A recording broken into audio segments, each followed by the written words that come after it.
Shiva, the peaceful one, को मेरे प्रणाम।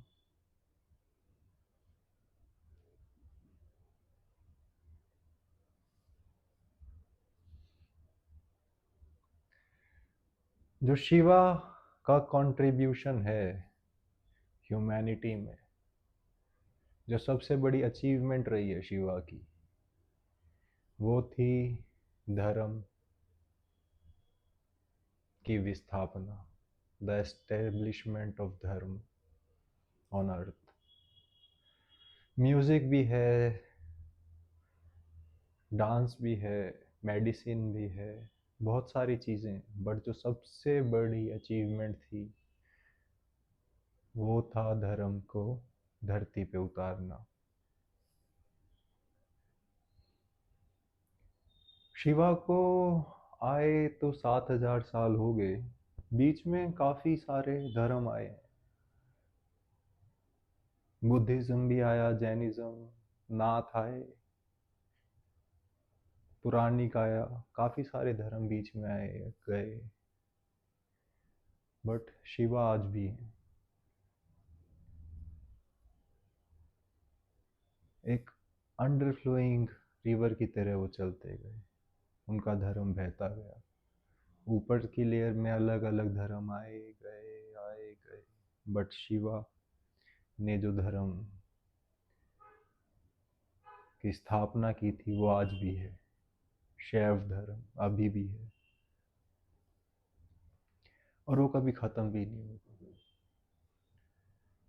वो हमेशा रहने वाला भी। बहुत सारी धार्मिकताएं आएंगी और जाएंगी, बट जो शिव ने धर्म को जन्म दिया था, जिस धर्म को, वो नहीं मिटेगा। जिस समय शिवा थे उस समय आर्यंस आ चुके थे इंडिया में। आर्यन थे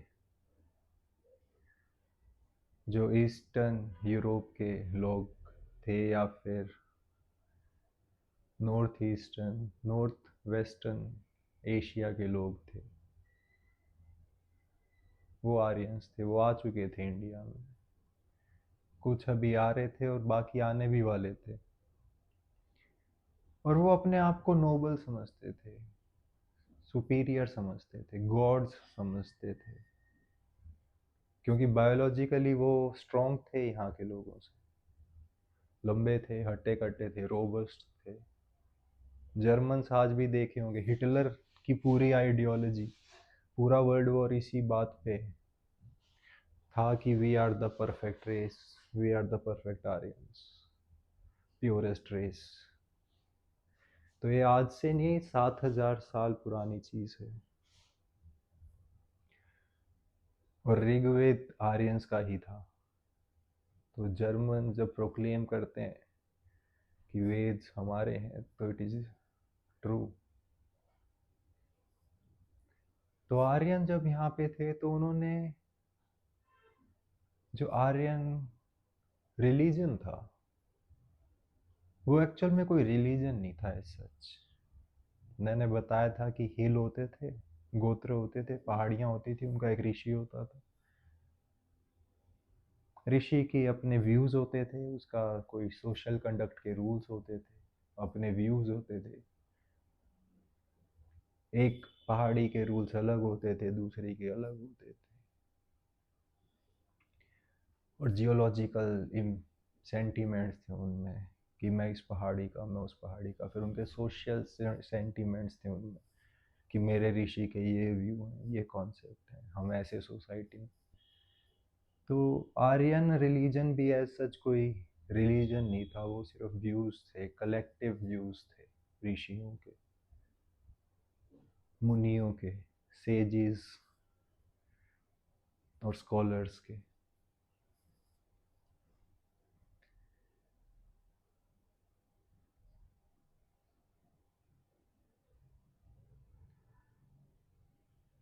कहते हैं असुरों को मारा था, गॉड्स और असुरों की लड़ाई हुई थी। तो गॉड्स आर्यंस ही थे और असुर एक्चुअल में ह्यूमंस ही थे हमारे जैसे। कोई 50-60 फुट का आदमी नहीं था यूं बड़ा सा, कोई हाथी जैसे पैर वाला नहीं। असुर लोग थे जो असीरिया कंट्री के थे। असीरिया कंट्री थी जहाँ टेशकेंट वगैरह है आज, उसके आसपास। तो वहाँ के लोग जो थे उनको असुर कहा जाता था। कहा गॉड्स ने उन्हें मारा। गॉड्स आर्यंस थे और उन्होंने उनके साथ फाइट इसलिए करी क्योंकि असीरियंस जो थे, जो असुर थे, वो आर्यंस की एक भी बात को नहीं मानते थे। उनके रूल्स को, उनके व्यूज़ को, उनके सोशल कंडक्ट के बिल्कुल ही अगेंस्ट थे वो।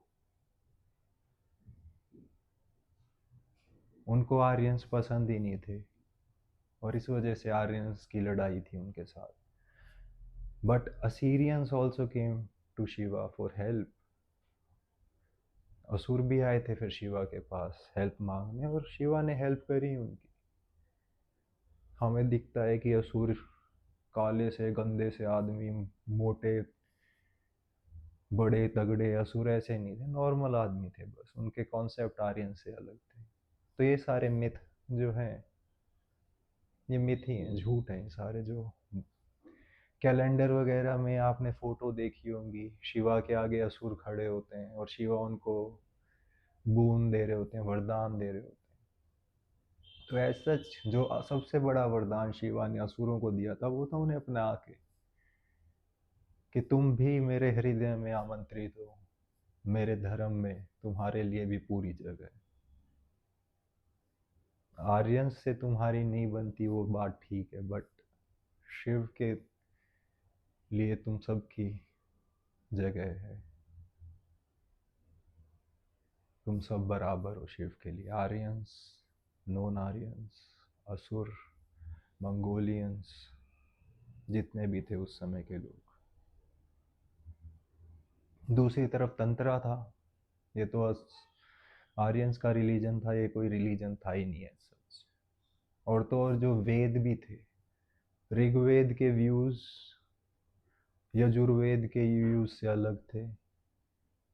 यजुर्वेद के व्यूज अथर्ववेद से अलग थे। अथर्ववेद के व्यूज सामवेद से अलग थे। तो अगर ये कोई धर्म होता तो इनमें कोई मतभेद नहीं होना चाहिए था। सनातन नहीं थे ये। वो तो ऋषि बदले तो इनके व्यूज बदले, तो ऋग्वेद यजुर्वेद में बदल गया, अलग चीजें आ गई। दूसरी तरफ तंत्रा था। तंत्रा में गहराई नहीं थी, बिखरा बिखरा सा था तंत्र। सिर्फ इनर पे फोकस था उसमें। उसको मानने वाले भी कुछ ज़्यादा थे नहीं। थोड़ा सा एरिया था इंडिया का जो तंत्र में था।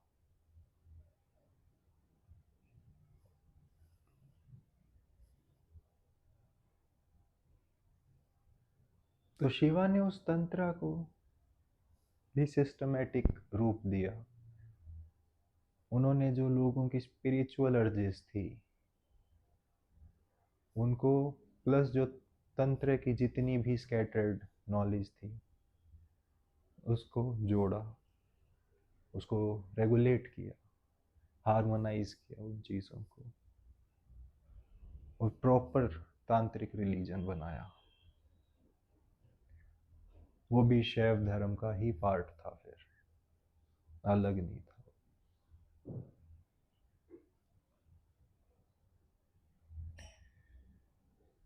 आर्यंस ने और तो और जो ओम मंत्र भी था वो नॉन आर्यंस जो थे, जो इंडिया के इंडिजिनस लोग थे, जो मंगोलियन थे, उनको ओम मंत्र भी नहीं उच्चारण करने दिया।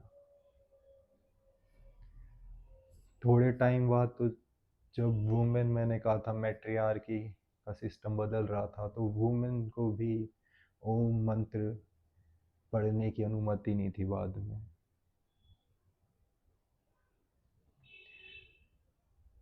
शिवा ने ये सारी चीजें तोड़ी फिर आगे जाके, जब उनकी धर्म की आइडियोलॉजी ही ये थी कि हम सब सुप्रीम फादर के बच्चे हैं, ना कोई आगे ना कोई पीछे, इक्वल है, we are a universal brotherhood.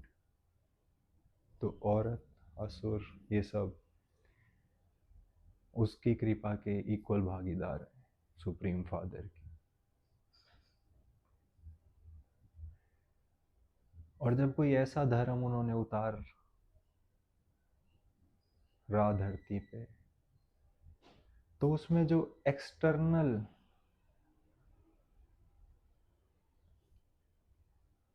चीजें थी, जैसे यज्ञ करना, घी की आहुतियाँ, सेक्रीफाइसेस, एक्सटर्नल जितने भी रिचुअल्स थे, उनकी कोई वैल्यू नहीं थी उनकी उसमें। उनकी जो प्रैक्टिकल प्रोसेसेस कह लो या फिर तरीके थे उस धर्म को निभाने के, उनमें एक्सटर्नल रिचुअल्स का कोई रोल नहीं था बिल्कुल भी। यज्ञ का कोई वैल्यू नहीं थी उसमें। पशुओं की बलि देना, जब वो यूनिवर्सल की बात करते थे, पशु पक्षी सब आते थे उसमें, तो पशुओं की बलि के वो अगेंस्ट थे। और थंडरस वॉइस में कहना था उनका, जो ये पशु की बलि दे रहे हैं लोग, ये जो खून को चढ़ा रहे हैं, ये सिर्फ अपनी जीभ की, अपने पैलेट की फुलफिलमेंट के लिए, ग्रेटिफिकेशन के लिए। सुप्रीम को इसकी ज़रूरत बिल्कुल नहीं है। बलि दे के लोग खुद ही खाते हैं वो बकरे जिसको वो चढ़ाते हैं, जिस गाय को वो काट के मारते हैं वो खुद ही खाते हैं। परमात्मा नहीं खाता, परमात्मा के पास तो ऑलरेडी है वो। तो तुम अपनी ग्रेटिफिकेशन के लिए एनिमल किलिंग करते हो।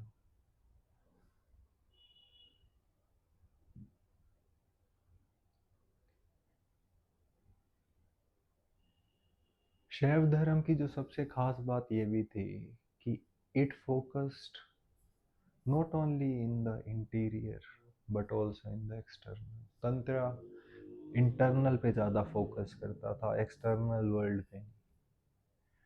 बट शिवा ने अपने धर्म में एक्सटर्नल पे भी उतना ही फोकस किया जितना इंटरनल पे। जब ह्यूमन साइकोलॉजी को उन्होंने खूब गहराई से समझा, तो उन्हें पता चला हर मनुष्य एब्सोल्यूट पीस की तरफ जा रहा है, ना कि हैप्पीनेस की तरफ। हैप्पीनेस तो दो कौड़ी की चीज़ है, बट जो एब्सोल्यूट पीस है, जो सुप्रीम फुलफिलमेंट है, हर मनुष्य चाह वो है। मैंने बहुत वीडियो में बात करी है परमानेंट हैप्पीनेस की। दैट परमानेंट हैप्पीनेस और एब्सोल्यूट पीस इज सेम।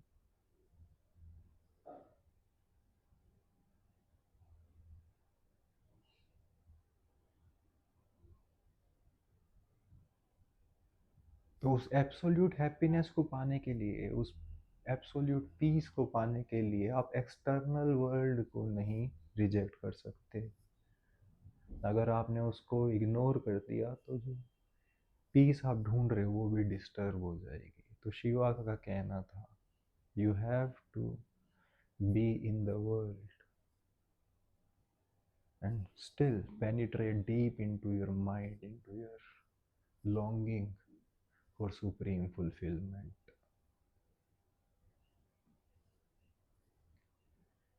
ये जो भाग भाग के जाते हैं साधु पहाड़ों में, गुफाओं में, शिवा अगेंस्ट थे इसके उसी समय से, 7,000 साल पहले से ही।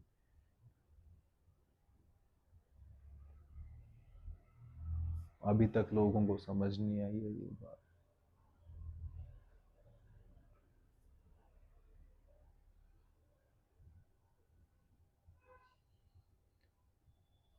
तो मेन जो एसेंस था शिवा का, पूरे धर्म का जो मेन एसेंस था, आइडियोलॉजी मैंने आपको बताई कि we all are kids, childrens of the same father, equal in the eyes of the Supreme, and we are equally entitled for His blessings. There is no one superior, no one inferior. That was the ideology, and the essence was live in the present. Live in the present. Penetrate as deep as you can in your mind and move in, move in. Chareveti, Chareveti. बढ़ते जाओ, बढ़ते जाओ. Also, do not forget the outer world. Outer world को भी नजरों से खो मत देना.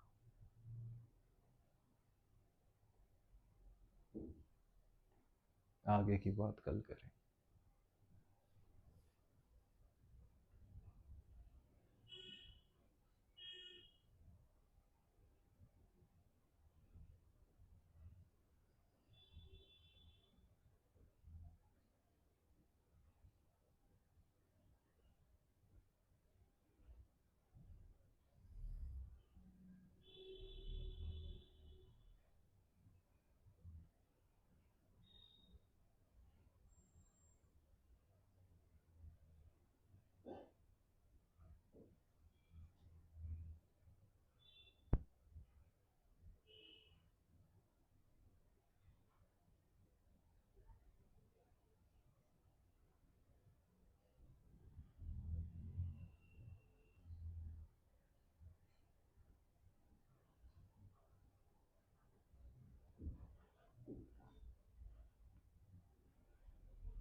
नमस्ते.